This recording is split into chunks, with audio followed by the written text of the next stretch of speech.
Curtis held on to an unfulfilled joy for exploring. The prospect of discovering new places always enthralled him, and often. Whether he was just lazing around at home, slacking off during a lecture, or just hanging out on a sober night with his friends, he would often daydream of traveling the world to diverge himself in the vast cultures of many countries. Unfortunately, he was unemployed and was still living in his hometown after 21 years. Also, he came from a lower middle-class family who couldn't afford many luxuries, especially in this lousy economy. And after all the CVs he had sent out, and all the interviews he had stressed himself through, he just couldn't seem to get a full or part-time job, no matter what. He didn't have the resources to travel to places abroad. He couldn't even drive, so his options were limited even in his own local area.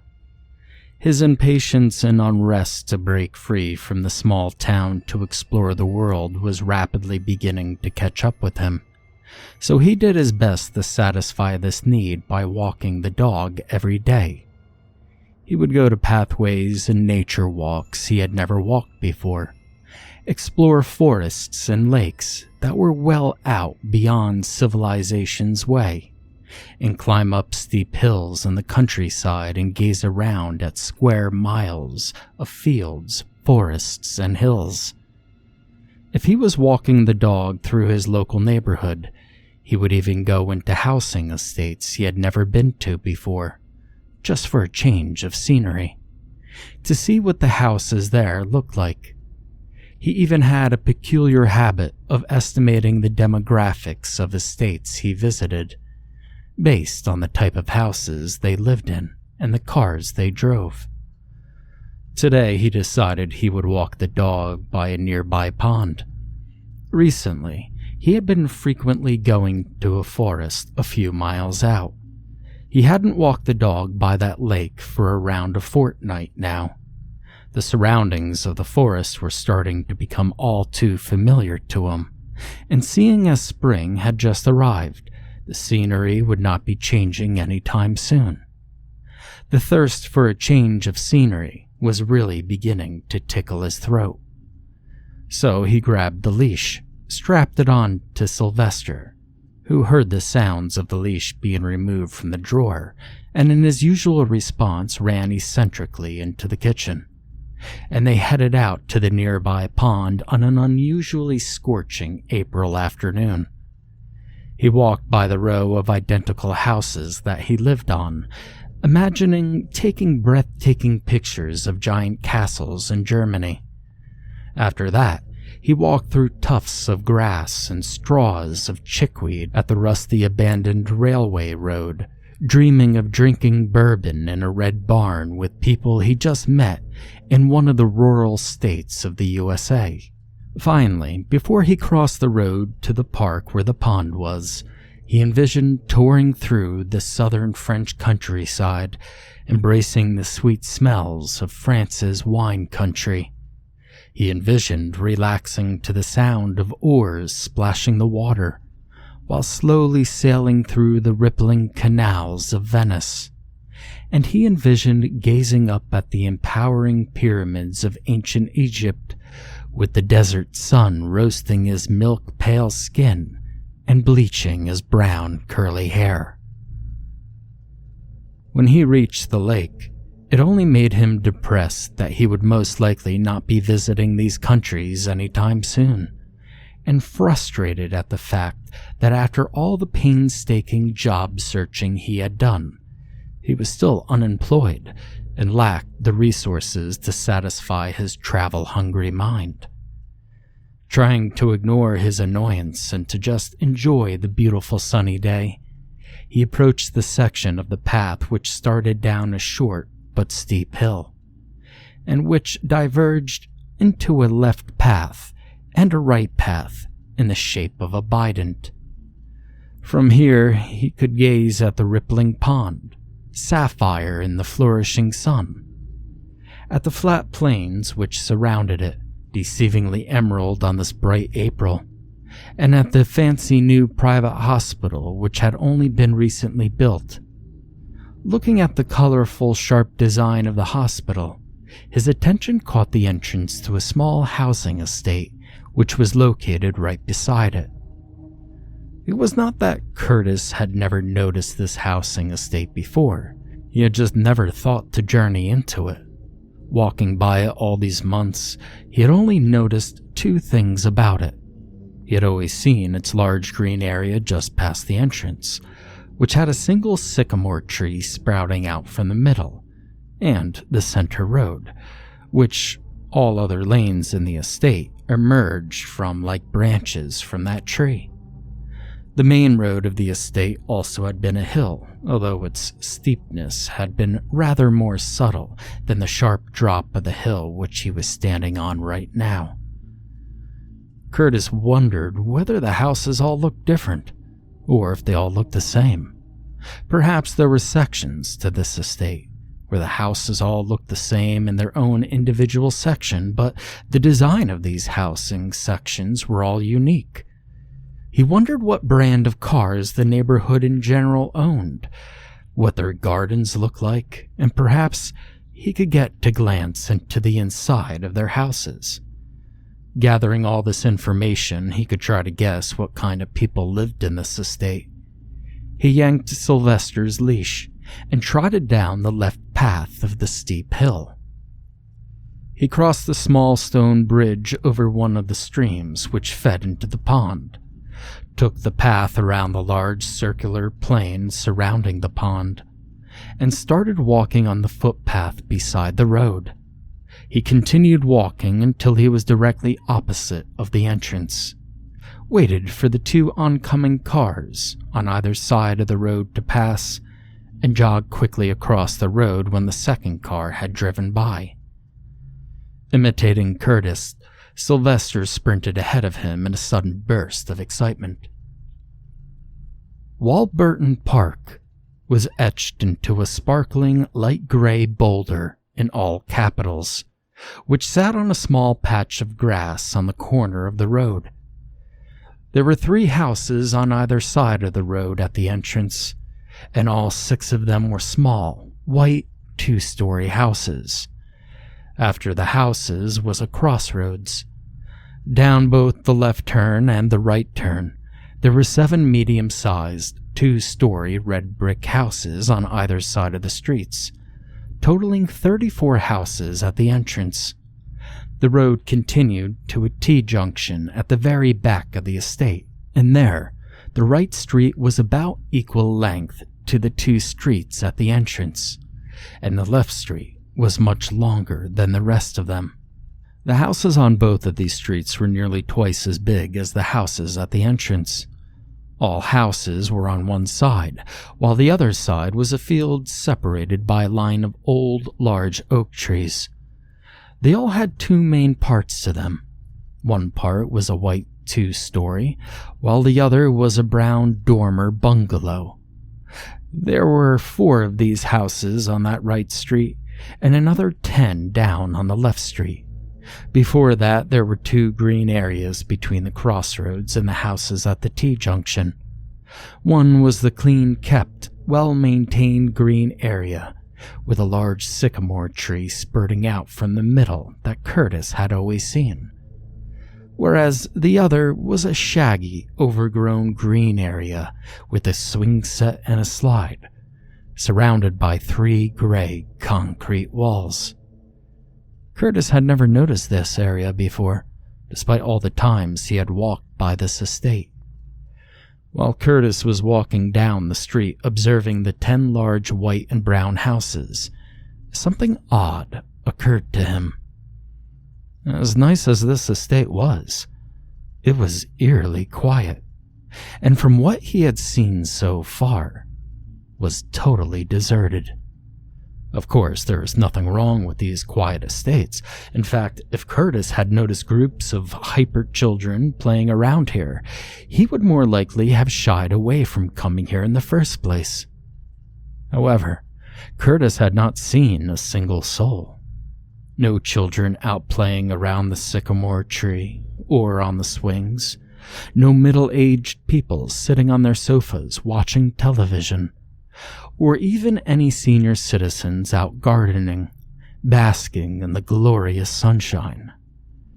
The quiet wasn't just attributed by the absence of people out and about, though.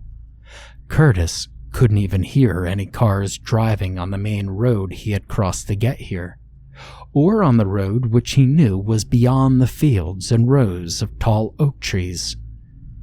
He didn't hear the trees sway in the wind, or even hear any birds tweeting. All he could hear was his own footsteps and the ringing of Sylvester's collar as he trotted alongside him. Curtis reached the end of the cul-de-sac, turned around, and decided to have a look at the 4 houses down at the other side of the estate. While walking, he looked up at the trees, swaying silently in the brisk spring wind. He noticed that gray clouds were beginning to quickly accumulate from what he guessed was a west-southwest direction. He checked the time on his phone. It was 15:30 exactly. He decided that he had enough time to have a look around the remaining streets of the housing estate before making his way back home before 4 o'clock. When Curtis reached the top of the right street, it looked as if the 4 houses here were exactly the same as the 10 he had just observed. The street was slightly curved, however, so he continued walking just to make sure that he wasn't going to miss anything. And slowly, the hidden remnants of the last 2 houses emerged from behind the front 2 houses, and to his disappointment, Curtis found that they were in fact just the same as all 12 other houses at the back of this estate. This anticlimax, however, was short-lived, as almost immediately Curtis had noticed a sharp right turn just after the last house. Quickening his pace, he observed that this newfound section was identical to the 2 streets of 2-story red brick houses at the entrance of the estate. Curtis looked back at his phone. 15:41. He walked forward, looking at the Volvo parked in the driveway off to the first house on the right, and was then halted unexpectedly. Dazed for a very brief moment, he turned around to find Sylvester sitting down, all 4 of his paws pressed into the concrete. Curtis jerked on the leash twice more, urging Sylvester to walk on with him. "Come on, boy. Come on. Come on. Silver, come on." Sylvester continued to sit stubbornly, staring solemnly at Curtis with those wide, watery brown eyes. Curtis stared at him, defeated. Had Sylvester been a Chihuahua, a Jack Russell, or even a King Charles Spaniel, he would have dragged him down the street easily enough. But he was a well-fed, sturdy Weimaraner, who Curtis knew would have put up a tough fight. Curtis whipped the leash up in the air feebly, but then Sylvester sprang to a stand with his ears pricked, and followed Curtis away from the street of the hidden 14 houses. Curtis led Sylvester to what looked like a young ash tree, growing amidst the old looming oak trees. He tied the leash around it and bent down to rub Sylvester reassuringly. Sylvester tried to lick at his face and sprang at Curtis as he walked down the street away from him, but was jerked back by the tight knot which secured him to the tree. Now, trying his best to avoid the guilt from Sylvester's puppy eyes, Curtis walked along the middle of the road, glancing at all the red brick houses without looking back. All houses appeared in good condition on the outside, although a few had messy, unkept gardens. Curtis counted 6 of these gardens, 5 of which had at least one child's toy recklessly skewed about somewhere. It reminded Curtis of the discomforting, empty, overgrown green area with the cheap slide and swing set near the entrance of the estate. The remaining gardens had their edges and corners blemished with haphazard bunches of flowers. their colors vividly clashing yet relievingly soothing to the eye. Their lawns were flatly even and fresh spring green, and one or two had a few rusty-colored tiles matching their red brick house, just as a cherry on the icing. Curtis reached the end of the cul-de-sac, marked by a mossy gray concrete wall with long green grass at its bottom corner that towered at what Curtis assumed was at least 15 feet tall. Following it up to the top, Curtis noticed that the sky was completely overcast with thick light gray allostratus clouds. Fearing the small risk of rain, Curtis decided it was best to head home straight after this, also deciding to observe the types of cars on his way out, looking around at a few Volkswagens and Hondas, and remembering that one Volvo at the very first house on the right, which was now the very last house on the left. Curtis looked for the car at the house directly opposing that one, and while doing so, the same eerie thought from before struck him from out of nowhere. While it was weird enough to have absolutely no human activity on one stretch of housing in this estate, it was getting all too unnerving now for him that there was no people on this street either. Again, there were no children playing, elderly gardening, and not even anyone sitting in their front rooms, from what Curtis could remember. While approaching the left turn back onto the street at the back of the estate, Curtis noticed something stark that made him halt and recoil in swift panic. Sylvester was gone. Curtis's muscles intensified. He was breathing heavily, immediately sprinting, profusely panicking, and cursing himself for leaving the dog all by himself. "Sylvester! Here, boy! Come here, Sylvester," he said loudly and desperately while running at a sharp pace. He whistled thrice and loudly called for him again. "Come here, Sylvester. Silver! Silver, come on, boy." He was approaching the turn when he began to shout for him, straining the muscles in his dry throat. "Silver! Silver!" His shouting was brought to a halt as sudden confusion washed away Curtis's fretting.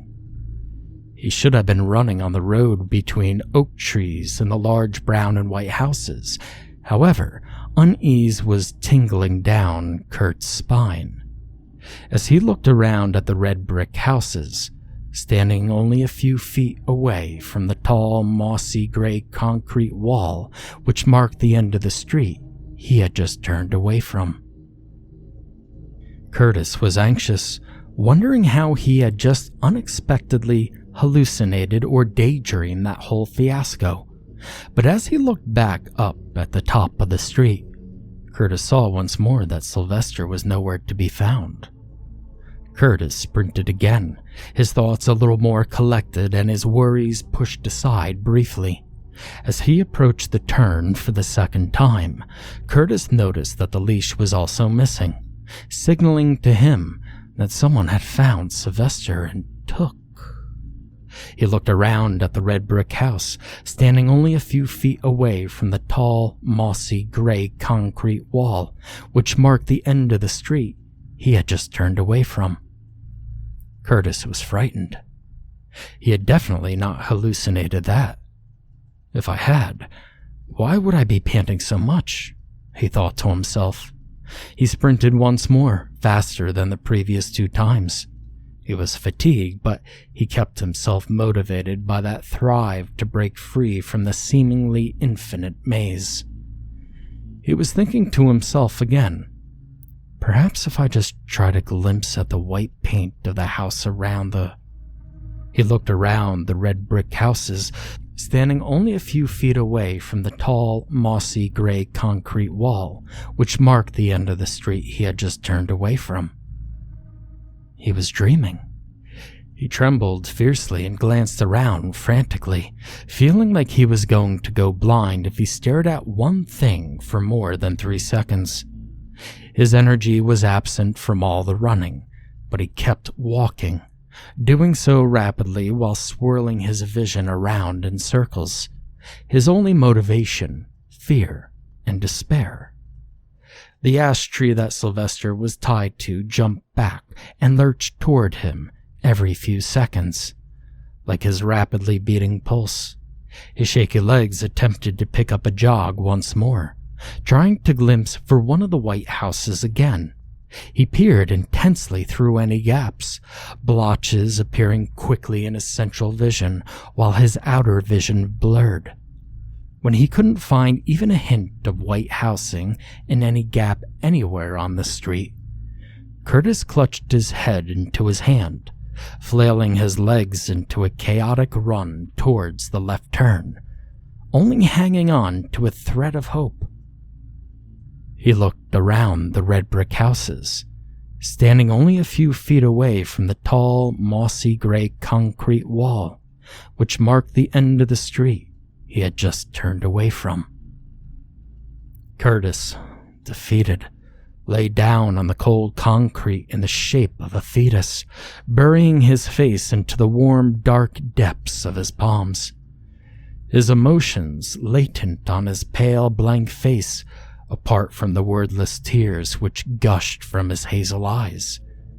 He unintentionally scratched his brown curly hair against the harsh surface of the road, refusing to look at any of his surroundings. Curtis was surrounded by unchanging scenery and total, maddening silence. There was not a single soul to share or polarize his never-ending suffering. Hundreds of dead arms slowly materialized from beneath the nucleated evergreen trees where Curtis had submerged himself into. Rotting flesh, crusty and glistening, the color of mixed pale gray and deep blue. From all floors on the houses, behind the numerous windows and all the large white and brown houses, bodies of pale gray and faces of deep blue, with large circular black eyes, thin stitched lips, and noseless faces, scratched softly at the window, sometimes drumming all 5 fingers on the glass. You couldn't hear the sound, but the vibration left an echo in your chest, an echo so dense it was like a protected kick from a startled horse. Their vacant eyes spoke the messages that the muscles of their stitched mouths struggled to. Sylvester snarled at the slow-moving arms and barked viciously at the dead-eyed children emerging from the sewer. Sylvester whined for Curtis to return, and with every passing minute, the sky turned an even deeper orange. Sylvester pulled full force away from the black, dying tree. Each leaf that fell onto his back was scorching him. The deceased children swayed from side to side, slowly moving in on helpless Sylvester. Not a sound could be heard from anywhere, as Sylvester violently shook the leash which had bound him. Sylvester snarled and barked viciously once more, in a futile effort to intimidate the emotionless dead children still swaying slowly towards him. Sylvester turned away from them and then towards the tree. He walked backwards until his leash was at its very most strained. Then he shook his head rapidly from side to side, tightening the grip of all 4 paws that were submerged into the muck. And slowly the leash began to slide over his neck, the nylon scraping painfully at the back of his ears. The ball in his throat became rapidly swollen as he struggled to breathe with the collar wrapped around so tightly. The heavy friction made the collar slip past his ears extremely slowly, awfully anxious about the emotionless dead children swaying towards him painfully slowly. His vision blurred when his head jerked back violently, and when the air flooded back into his lungs. The moment he released himself, a pale gray arm swung toward him, and their rust-colored razor-sharp nails dug past his thin silver coat and into the soft, tender flesh just above his hip. Sylvester yelped, then snarled and barked mercilessly at the noseless, stitched-mouth, void-eyed, dead child, sinking his teeth into their ice-cold flesh. The child stalled and pulled away, with just enough time for Sylvester to dash away from them. He galloped left, down the subtly steep hill. The orange sky swirled like a gyroscope right above him, but Sylvester never looked back once. He galloped towards the entrance, where a slit of light shone blindingly bright in the dead center. Surrounding the blinding light was nothing but total darkness. The pale gray, deep blue bodies of men, women, and children hung, gloomy and still, from the thickest branch of the withering black dying sycamore tree. Sylvester stopped to snarl and bark at the dissolving children sitting on the swings, and the eyeless men and women drumming their fingers on the windows from the small white houses at the entrance. Sylvester continued running and running and running towards the blindingly bright light, until it was that. That was all he could see. At that moment, the entire world seemed to shift entirely onto one side, while Sylvester could see nothing but blindingly bright lights, hear absolutely nothing, and floated in the air, feeling gravity pull him to the left. Sylvester landed onto his side, a sharp pain throbbing just above his hip, and a dull burning sensation all over his back. He barked a few times while his vision spun around dizzily in his mind. A few seconds later, after he rubbed at his eyes with both of his front paws, Sylvester looked around him curiously, readying his teeth to snarl. Families of smiling adults and playful children were walking around the lakes with their noses and eyes intact and their mouths unstitched. Cars were driving on the roads, and the sounds of birds tweeting and ducks quacking still echoed through the beautiful sunny April afternoon. Sylvester loosened his jaw and started to pant. And all that was missing was Curtis. Part 2. Evangelia. Evangelia raised herself slowly from her bed, still covered in heavy blankets, after a sudden, excruciating pain in her head disturbed her from her deep sleep. She knew exactly what this meant. She flicked on her light. The bright glow flooded her room instantly, overwhelming her wide pupils. The throbbing pain in her head just above her right ear intensified for a few seconds, before soothing again when her eyes adjusted to the light. She flicked open the small box on her bedside locker and started searching through the numerous keys that she owned. She ran her fingers through the box. The ringing of clashing brass mingled with the high-pitched drumming of brass on wood. When she couldn't find it, she grabbed her glasses from the windowsill in her room and dumped all the keys onto her bed. She separated all the gold keys from the silver keys and observed the latter pile for what she needed. The sharp pain suddenly became blinding for a brief moment, and then a flashback flickered in her mind. She remembered now. She walked over to the mannequin chest on the stand in the corner of the room. With the silver key glimmering from the light right between the two milk-white biceps, she reached out and let the cold chain around its neck slither onto her fingers. She rubbed the tip of her thumb around the bow of the key, feeling the anguish of the hundreds of faces that were carefully carved into it. After that, she slid her thumb across the thousands of tiny points on the blade. The blades were sharper than swords, but her thumb bled only a painless, thin tendril. And she smiled. The 100 faces drank her blood as she pulled open her wardrobe, and she almost instantly spotted the small chest sitting in the shadowed corner. The pain on the side of her head dulled slightly as she swept her left hand across the left wall of the smooth, brown wooded chest. Again, she rubbed the anguished faces, only this time it was on the lid of the box, with her whole hand, and there were at least 1,000 of them. She carried the box from her wardrobe to her bed, keeping the key pressed between her baby finger and the chest. She pressed her bleeding thumb into the keyhole and edged over to flick the light back off. Further relief found her throbbing head as she was surrounded in peaceful darkness once again.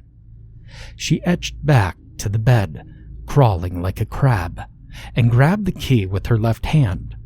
She kept her bleeding thumb pressed into the keyhole, from where she could now feel the irritation of a low power suctioning.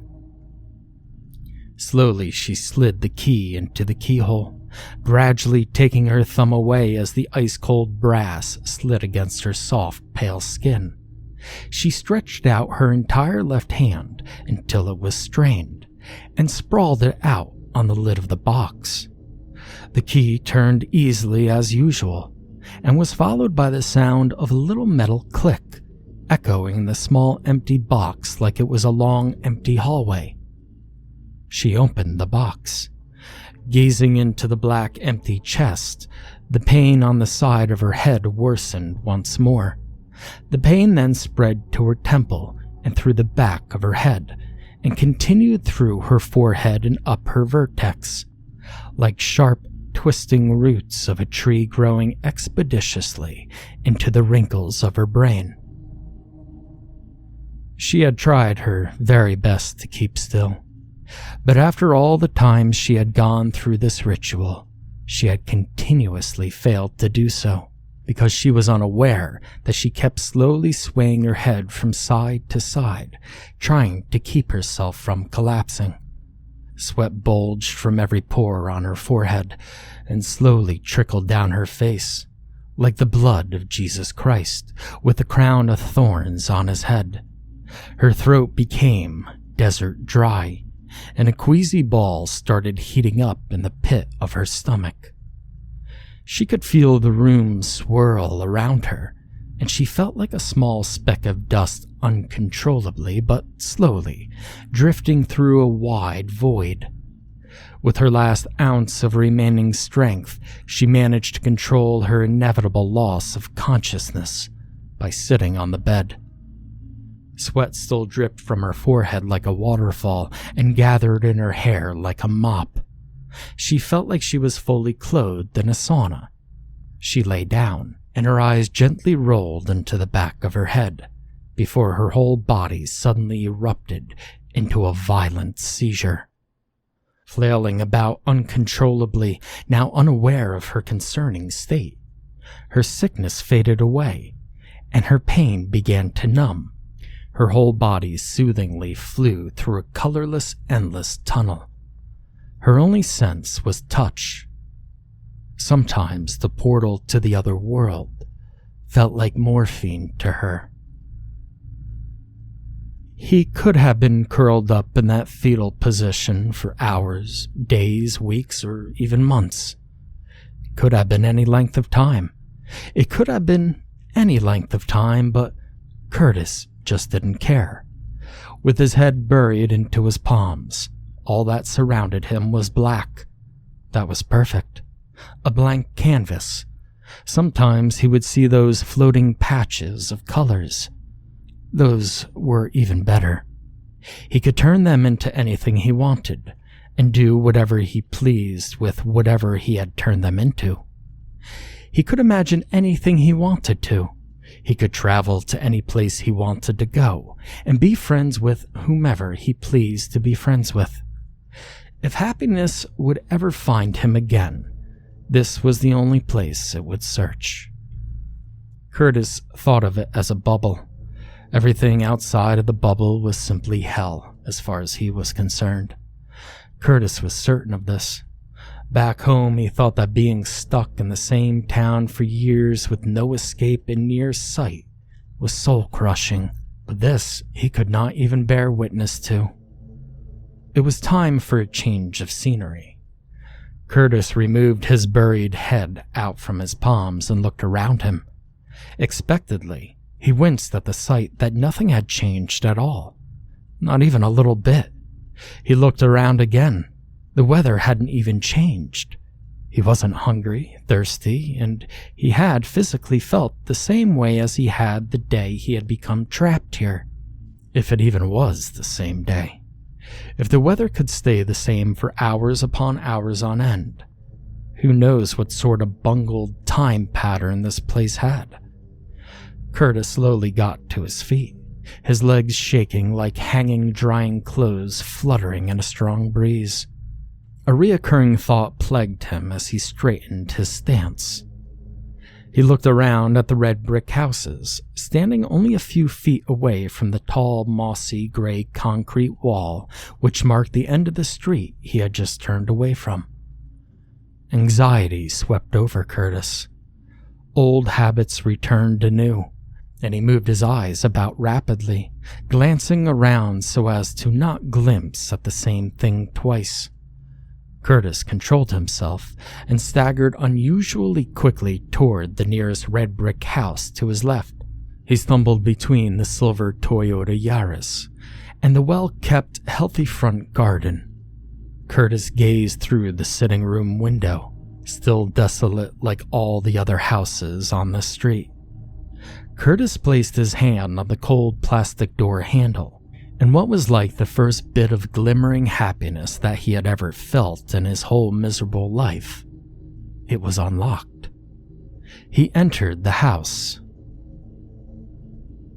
The first thing Evangelia did when she had arrived into the other world was trace the lines of her scar where her throbbing pain had awoken her. This was a life she had chosen, and whenever a being had accidentally ventured from their world to the other, it was her duty to fix that. This was her responsibility, her calling in life, just like it had been for her mother, and her mother, and her mother, and her mother, and so on. This world was parallel to her world. Everything and everyone coexisted. In both worlds, people did the exact same things. Events followed their exact chronology, and it all happened on the exact same timescale. The only difference between the two worlds was the spirits of the deceased. They populated both worlds, but it was only in this world that you could actually see them. Each spirit was individually microscopic, but they traveled in hordes of thousands, millions, and even billions. There were 4 select different colors, none of which technically existed back in her world, each representing a different density of spirits in one given place. The only color that existed in both worlds was black, and that was only used here to identify the outlines of physical entities. Evangelia took her first steps through the floating groups of spirits, watching the black outlines of grass and leaves sway in the brisk breeze. She looked over to the pond, the black outlines of ripples floating peacefully towards the black outlined shore of long grass and chickweeds. She continued walking until she was on the footpath, the black outlines of people walking straight past her, blissfully unaware of her presence. The color representing the thickest density of spirits buzzed around their outlines. Immediately, something amiss had caught her eye. A color from her universe which shouldn't exist here. A color that wasn't black. She looked directly towards a housing estate and immediately spotted juxtaposition. Without her glasses, she couldn't see what it was, but it was gray. Definitely gray. She walked across the road, the black outline of a car driving right through her like she was air. She got closer, and whatever it was jerked its head up and looked straight at her. She was taken aback. Nothing had ever noticed her before. She took one step closer and squinted her eyes. A dog. She approached with caution, noticing 3 deep, pulsating cuts on the dog's lower back. Different colors of spirit density rose quickly from each wound like thin, wispy smoke, quickly transforming into different density colors and evaporating into larger groups of colors into the air. The dog continued to pant and stare at her as she kneeled down and placed her hand gently on top of his head. She focused all of her energy on the dog and on her hand, and felt the heat quickly gather in her fingertips. Thousands of thoughts swarmed right into her head, like tiny flies swarming above cut grass on a hot spring dusk. She tried to tabulate the thousands of trafficking thoughts. The dog's name is Sylvester. His owner Curtis was looking around Walburton Park when he accidentally transitioned into the other world and became lost. The dog was tied to a tree while the malignant spirits approached and attacked Sylvester.